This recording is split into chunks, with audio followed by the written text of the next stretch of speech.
प्रश्न तुमचे, उत्तर आमचे. अचूक, निर्भीड आणि सडेतोड. लोकशाहीचा खरा मंत्र म्हणजेच न्यूज लोक. Matoshri Shantabai Govindrao Sonawane English medium school Andarsul येथे सावित्रीबाई फुले यांना पुण्यतिथी निमित्त आदरांजली अर्पण करण्यात आली. कार्यक्रमाच्या अध्यक्षस्थानी शाळेचे प्रिन्सिपल अल्ताफ खान हे होते. कार्यक्रमाची सुरुवात क्रांतिज्योती सावित्रीबाई फुले यांच्या प्रतिमेला पुष्पहार अर्पण करण्यात आले. यानंतर शिक्षिका अर्चना एंडाईत यांनी सावित्रीबाई फुले यांच्या जीवनचरित्र्यावर प्रकाश टाकला. शेवटी अध्यक्षीय भाषणात प्रिन्सिपल अल्ताफ खान यांनी सांगितले की क्रांतिज्योती सावित्रीबाई फुले यांनी मुलींसाठी पहिली शाळा सुरू केली, तसेच महिलांना शिक्षणाचे मार्ग दाखवले.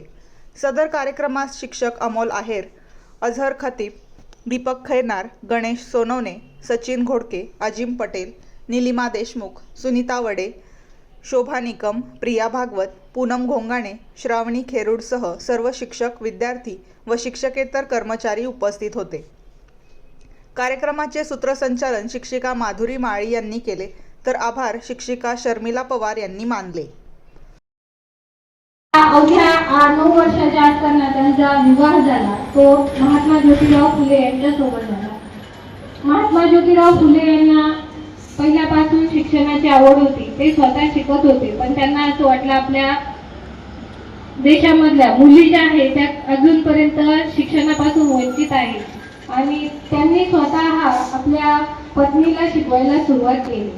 त्यांनी पत्नीला शिकवल्यानंतर 1848 साली त्यांनी पहिली शाळा भिडेवाड्यात सुरू केली. त्यावेळेस फक्त अवघ्या 5 विद्यार्थी तेथे होते. त्यांच्या त्या शाळेला एवढं चांगला रिस्पॉन्स मिळाला नाही, त्यामुळे त्यांनी ती शाळा काही कारणास्तव बंद पडली. त्यावेळेस सावित्रीबाईंना खूप हाल सोसावे लागले. कोणी शेण मारलं, कोणी दगड मारली, अंडी मारली, टोमॅटो फेकले, खूप हाल काढूनही त्या तसं स्वतः सोबत जाताना एक साडी सोबत घेऊन जायच्या. का तर रस्त्याने ती घाण झाल्यानंतर शाळेत गेल्यावर ती बदलून पुन्हा मुलांसमोर बसायच्या. त्यावेळेस ते मुलांना शिकवत होत्या.